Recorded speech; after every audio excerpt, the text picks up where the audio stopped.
Hello and welcome to the Q&A session of our program. We're so glad that you've joined us. I hope you've had some fun exploring the virtual environment, participating in our exercise demonstrations, and had the opportunity to connect with others, whether that was through text or video chat. Before we welcome our panel, I'd like to go over how the Q&A will work. So questions were collected during registration and during each program session. These will kick off our discussion with the panelists. Additionally, we'll collect questions from the Q&A box here. We'll do our best to get as many questions answered as we can in the 30 minutes we have together. So I'd like to introduce our panelists, your presenters from the program sessions. We have Dr. Kathy Zakowski, Christopher Wells, hello, everyone. And Lisa Fox. Hello, everybody.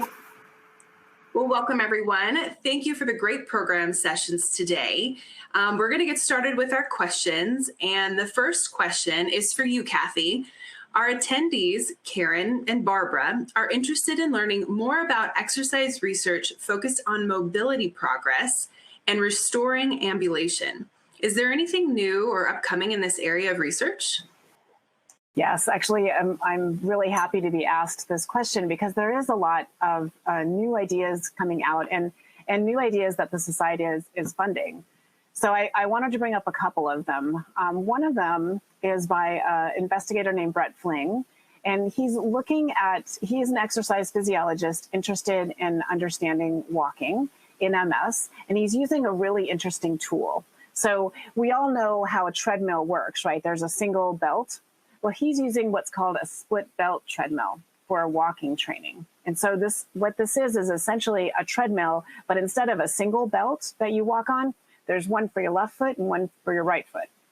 And he's interested in using this tool because we know in MS that people have what are called asymmetries. So one side is a little bit weaker than the other side.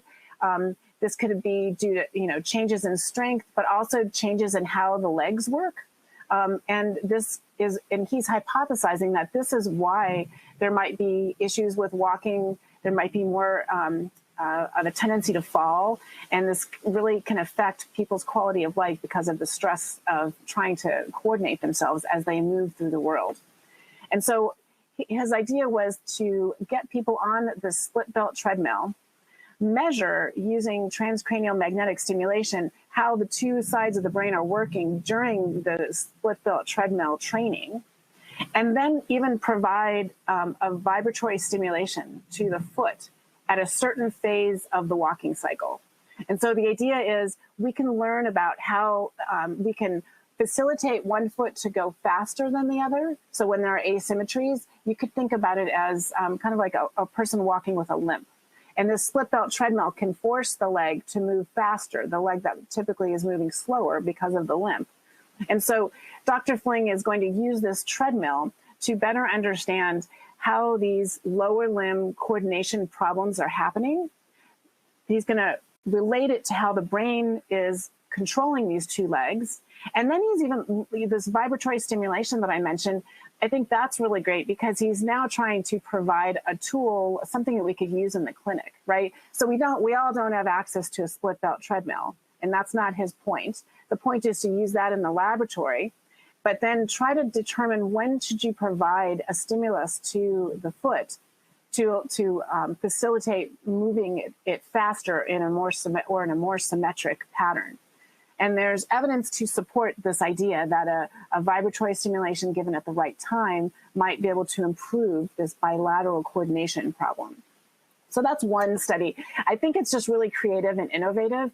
And I like the idea that he's trying to understand the mechanism behind it, so how the brain might control it. But he's also looking at how do we actually get this to people? How do we improve clinical care because of that? I wanted to tell you about another study that Dr. Plowman is doing. She's using a treadmill as well for walking training, but this treadmill allows people to not have to hold all of their weight up. So you're kind of walking in a sling of sorts, so that some of my body weight, for example, would be carried by the sling, and I wouldn't be responsible for it. And she's really interested in looking at people who have pretty significant disability to start with. So if we get them onto this treadmill, this very specific kind of walking training with this body weight support, does this, if we get them walking at a fast enough pace, and we do this consistently over 10 weeks, can this change the excitability of the main motor pathways in your brain such that you can improve your walking when you're off the treadmill? So she's only finished pilot studies so far, but what she's found is that doing treadmill training like this at a high enough intensity does seem to improve how the potential of the brain to change or have neuroplasticity, which is really exciting in terms of MS, because that neuroplasticity could mean remyelination or regeneration of neurons. It's all, it's far too early to make that claim, but I like the idea that, again, we're using something that can be done in the clinic, but again, trying to understand how does this relate to MS specifically, and can this improve functional walking? So I guess I think there's a lot of reasons to be excited and to be watchful that there's new research out there. We really need the results. We really need to support these kinds of studies, and they're very time consuming. So the two studies that I mentioned are being done in a pretty small group of people with MS, and that's a limitation, right? So we want to know if this works, but the next step is really, can we do it in a big enough way that we could say, yes, the FDA, for example, could say, we think this is a safe tool to use, and we want people to be using it in the clinic.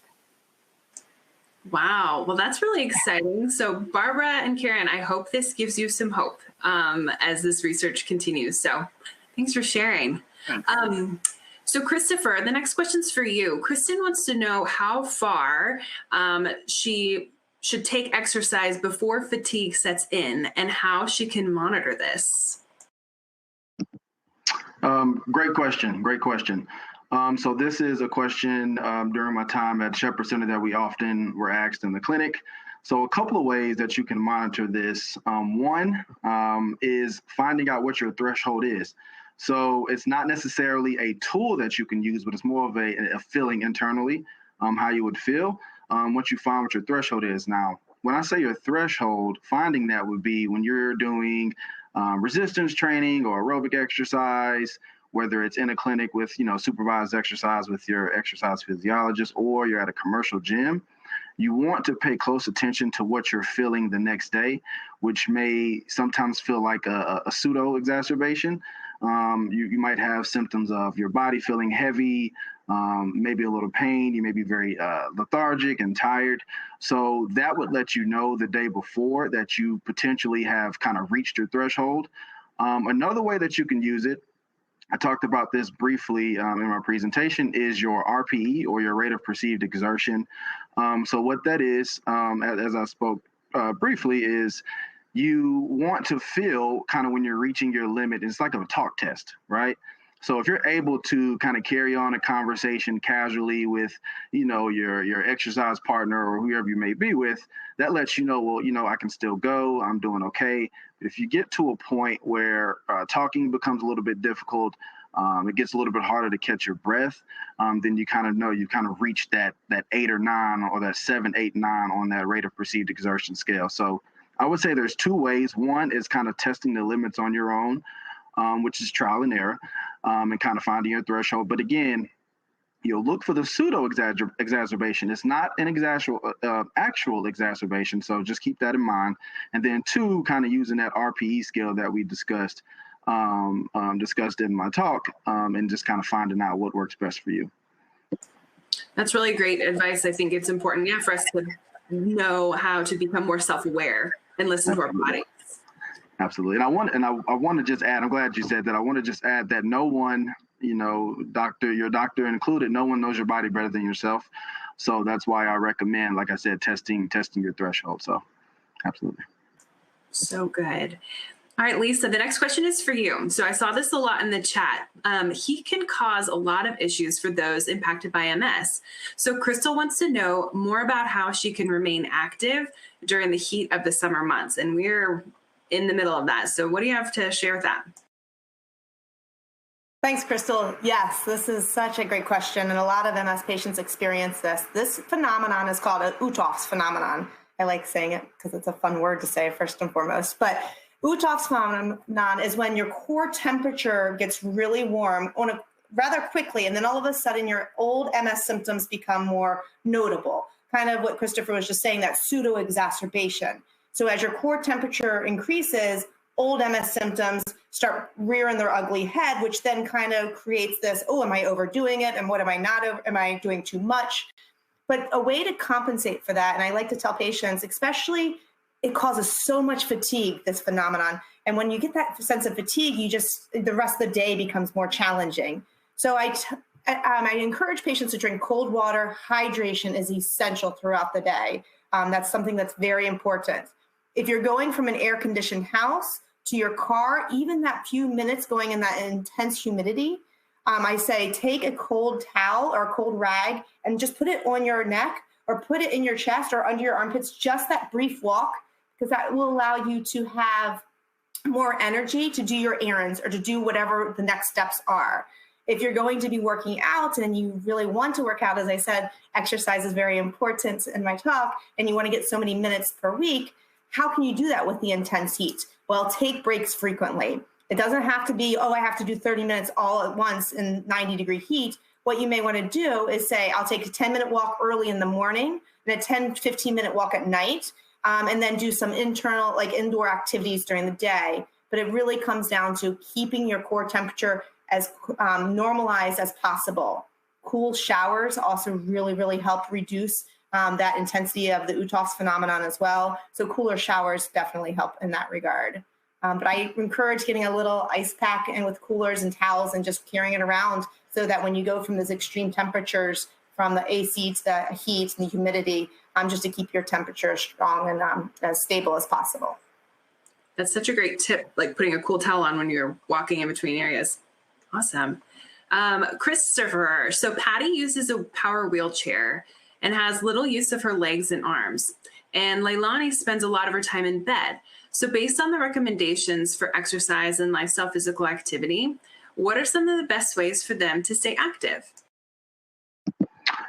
Great question. I actually want to turn their attention to an FES, functional electrical stimulation cycling. So FES uses cutaneous pads that we put on the muscles, and what the bike does is it sends a shock to the muscles to stimulate the muscles to do cycling motions on the bike. So typically, how we would deem someone as ready for the FES is they are unable to ambulate more than 70 feet. They cannot complete, the 2-minute walk test, the time 25-foot walk. So what we usually do is people with MS with more of a severe type of MS, we recommend using the FES cycle. Now you have a few different options for the FES cycle. You can use the cycle in home. The cost of the bike is pretty high, so I would recommend finding a clinic or someone that has the FES cycle for you to engage in. But there has been research done by Dr. Debbie Backus at the Shepherd Center. They did a trial to test the effectiveness and safety of the FES, and post trial they found that it was completely safe. Their pain even decreased in some of the patients who engaged in the study. There was also another study done to test kind of the neurological functions that the test does. And the neurological functions they tested was the time 25-foot walk, the timed up and go, and the 2-minute walk test. And across the 3 tests, they've seen improvements after 4 to 8 weeks of cycling on the FES. And so these cycling sessions last about 30 minutes. And again, they're about 4 to 8 weeks. So I would recommend your best bet if you have low function in upper extremities and lower extremities would be to use the FES. Kind of a second option to that would be a much more cost-effective option would be investing in a standing frame. So a standing frame doesn't require you to leave your home either. So if you have trouble with transportation, whatever the situation may be, again, a standing frame is low cost. What it does, it allows you to put some weight through your legs and through your feet, and it kind of stands you up in a full anatomical position. So those are two really good options for you if you don't have any function or a lot of function in your upper and lower extremities. Can I add to that? Yes, please. Because I'm so like, I'm really appreciate, Christopher, the references you used, but what I found clinically that I would suggest to people, because FES is often very expensive, is that if you work with a physical therapist, you can set it up so that you could stimulate an individual muscle and use just an old-fashioned stationary bike, and you're still getting some of that input. It's not quite as sleek as the more expensive version, but this is something that you could do, for under $1,000, and you can set it up at your home. But I would really recommend you work with a physical therapist to kind of teach you how to do it. But it's just another way of kind of setting it up. You don't really have to use the fancy tools if you kind of understand what it is you're trying to get out of it, right? I just wanted to throw that in. Great. Thanks for that input. And I know according to the exercise paper, breathing exercises, things like that are also helpful. And some of those demonstrations are in some of the videos that are in our resource room. So those are good options too. I would actually even just to kind of go a step further, if you have a caregiver in your presence, to even do some passive range of motion exercises, right? Just to keep the joints loose and keep your range of motion intact as well. I just wanted to throw that in there. Yeah, no, Christopher, just to kind of play off that, another thought that I know I've told people to do is to even kind of strap your foot onto the bike pedal that you're on the stationary bike, so that, it might be that your leg is so weak that you can't keep it there. But if you can keep it, attached to the pedal and do some work, because the other side, right, you might have a stronger leg that can start the pedal moving. And so the idea would be that you might be able to drive your motor neurons bilaterally just by virtue of trying to do this motor pattern. I love it. Keeping with the theme of exercise, Lisa, our attendee Christopher would like to hear more about exercise to help manage balance issues, which is one of his biggest barriers. So what kind of exercises would you encourage him to do? Yes, no, excellent question again. These are great questions, everybody. They're right on point, and a lot. I receive them a lot with my patients on a daily basis that I see in the clinic. The core muscle strengthening is essential for balance. And I'm sure Christopher and Kathy can give in specific exercises that they use from their clinics as well. But from what I see in my patients, the stronger the core, so the tighter your tummy muscles, and we all have those tummy muscles, we always have to find them, but the stronger your core, you're able to then compensate appropriately for if you turn quickly, or if all of a sudden you have a shuffled foot and it catches a little bit. So that core will help you engage in that.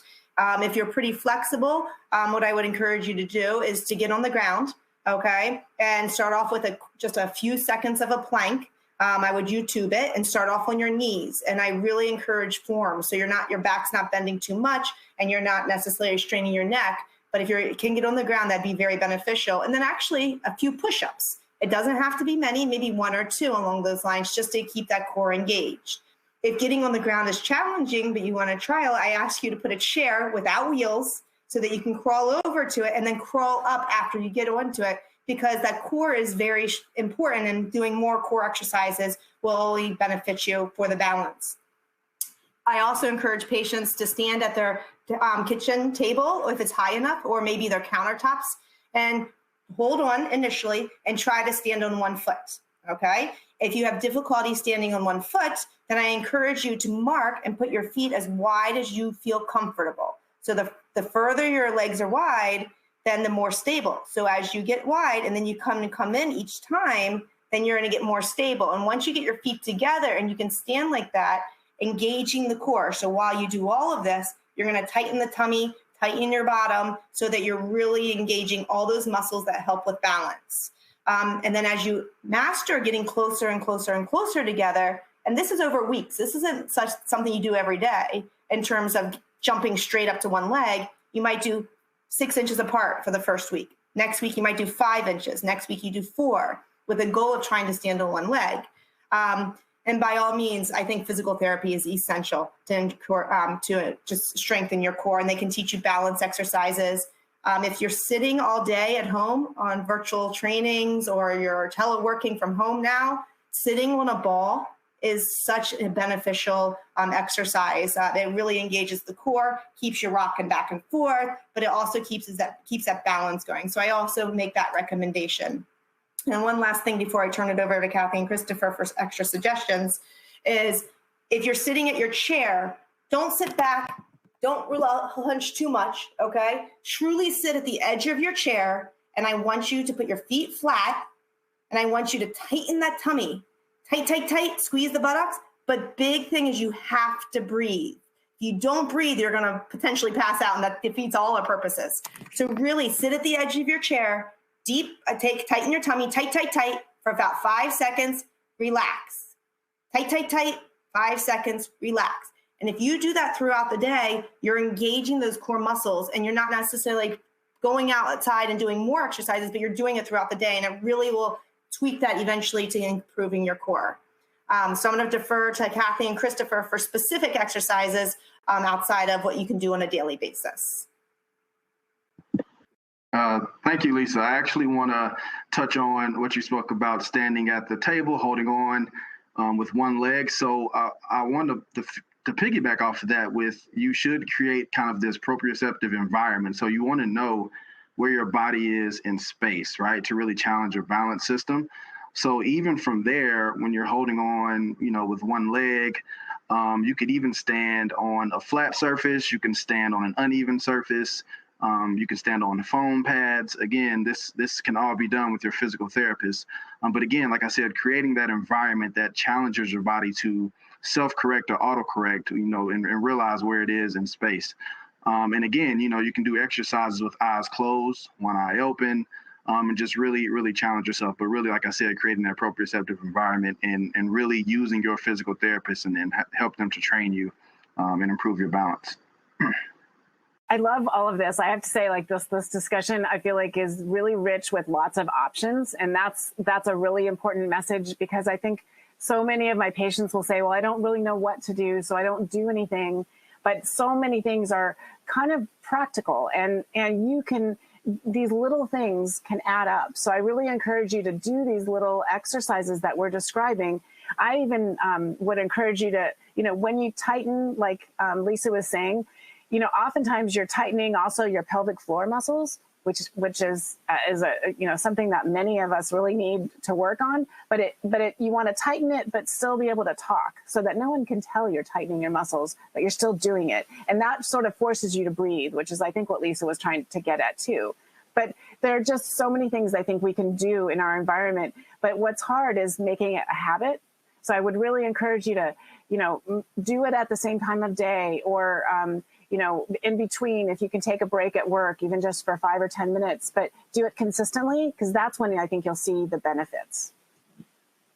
Absolutely. I love all these practical tips. I don't know about the rest of you, but I was sitting up a little bit taller and engaging my core as Lisa and them were talking. So great things to remember, even during a commercial break or something, while you're watching your favorite shows.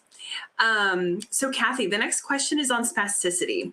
So spasticity is a common symptom of MS. Rhonda asked if there's research about the best type of exercise for chronic spasticity, and if some types of exercise can make it worse. Gosh, that is such a good question. I'm going to give you my best answer, but I'm going to hope that Christopher and Lisa have some suggestions too. So spasticity is a really big problem, right? So it's this inability to kind of relax your muscles, right? So they're tight, and if you try to move faster, they often get tighter. And it's very frustrating because everyone will tell me it's not like I'm trying to make it stiff. It's just this involuntary response, right? So I can tell you that historically, the best advice has been we need to maintain the flexibility within each joint. So for example, if it's my elbow that I feel really tight and it sort of stays bent a lot, then I want to make sure I'm stretching to extend the elbow. And when you stretch, you want to make it kind of this long, slow stretch, not a repetitions and not quickly. You want to kind of hold it for at least 20 or 30 seconds with each repetition. And I would do that. Many times people will say their spasticity keeps them up at night, for example. And so I would recommend can stretch before you go to bed and see if that can take away some of that tension that is causing your legs to feel the spasticity. I don't know of any evidence to say exercise can worsen spasticity, except that if you're exercising in this shortened range of motion that I was talking about, then that's not doing your spasticity any good, right? So you're strengthening, but in this shortened range, and that is, it will just encourage you to have what we call contractures, which is kind of a shortened or your joint kind of stays closed or shortened. The muscle stays shortened for a long period of time, so long that you can't extend it anymore. And that's what you want to avoid, right? Because, then you get skin breakdown and you get more pain. So my best advice as a therapist is really to do these long, slow, sustained stretches. There are casting options if it gets really, and there's also bracing options if that will help. And the idea with those two things is that, again, it provides this kind of very long sustained stretch. Some people will wear a boot to bed because it will keep their ankle stretched the whole time they're sleeping when they don't need to be using their ankle. So those are some suggestions I have, but I really would appreciate, Christopher or Lisa, if you have other suggestions, please let me know. Thank you, Dr. Kathy. I will say that spasticity has been such a really difficult subject to kind of wrap our arms around. I will say the evidence is probably in its infant stage, if any evidence at all. But on personal experience, what I've seen with some of my patients, particularly at the Shepherd Center, is using water as a mode of therapy. Using the water, it's a little bit easier on your joints. It kind of changes the environment. You're not having to elicit as much energy to do movements as you would on ground. And then I've also seen a little bit of decrease in spasticity when I put patients on a vibration plate. Now, again, like I said, the evidence is either in its infant stage or just non-existent. But I would say what you would take from this is the best thing would be to add water into your exercise routine. So excellent idea. And I think also drinking water would be helpful too in that respect. So I also want to add, I see that weather changes, and some people feel that the heat can trigger fatigue, but sometimes it can trigger spasticity. But I actually see spasticity triggered more often by colder weather. So keep that in mind when the weather gets colder during the fall months, that spasticity may increase. So you might need to bundle up a little bit more, quite the opposite of what we're talking about with the Uthoff's phenomenon. Anecdotally, and I'm not sure if there's much research about this, but I've seen a lot of my patients, when they have a full bladder, they tend to have increased lower extremity spasticity. So if you feel like your legs are really tight and you know you have to walk for a period of time, try to empty your bladder before you go. And then sometimes it helps the fluidity of the legs. And you guys might know the kinetics a little bit better, but I'm not quite sure what the correlation, but I do see it anecdotally for some of my patients. Range of motion, and then also talk with your providers about some medications that can help with the spasticity for just overall fluidity and improvements outside of the range of motion that they talked about. Great suggestions. All right, one final question. We are coming to the end of our Q&A. This question is for Christopher. I think this is a good timely question since everyone's on a different journey to their wellness. Carla asked, what is the best way to develop an exercise plan? Who can be involved, and what things should she be thinking about? Great question. So I think first thing you should do is speak with your care team, right? So that's your physical therapist, your exercise physiologist, and you need to, while MS, so I'll take this a step back. MS is like a game of Tetris, right? You were used to one thing, and now you kind of have to make the puzzle pieces fit. So when developing your exercise program, don't go off the premise of what what you could do in the past, right? So you want to kind of give, nod, and understand things have changed, abilities have changed. So first, speak with your physical therapist, like I said, your exercise physiologist, understand what you can do, and then kind of set some goals for yourself, set some short-term and long-term goals, whatever they may be. So what we talk about a lot are establishing some SMART goals. And so you want to make sure that your SMART goals kind of align within, that are reasonable, that align within your goals as well. So I would say do that. And then again, just continue to, like I said, work with your care team. Great.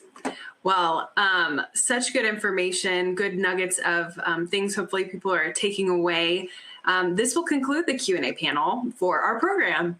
Thanks to everyone who submitted your questions and your comments, and a huge thanks to you, Kathy, Christopher, and Lisa for being here with us today. For those of you listening, I hope that you are feeling more knowledgeable and capable to begin or continue living a healthy lifestyle. I've got some exciting news for you, though. Your Pathway to Wellness experience does not have to stop after this program. I encourage you to engage with others who have similar interests by joining the National MS Society Facebook community, where you can access learning guides, live content, and open discussions, which will launch in the next few weeks. A link to this opportunity is available in the resource room in the environment. You'll have access to this virtual environment through the end of this year. So come back and explore maybe some of the things you missed today. Watch the program sessions on demand and revisit all the amazing resources offered by the Society. Before we close out, I want to remind you that the National MS Society is here to support you as you navigate your journey with MS. Our MS navigators are an important partner for you that help you explore all available resources to ensure that you have what you need to live day to day. MS navigators connect you to the information, education, resources, and tools to help you be more powerful than the challenges of MS. They can be reached online at thenationalmssociety.org through our chat, via email at contactusinmss@nmss.org, or you can call us at 1-800-344-4867. I'll repeat that one more time, 1-800-344-4867. The Society's website has resources to help manage your symptoms and feel your best through wellness strategies, as well as resources to keep you informed about research progress.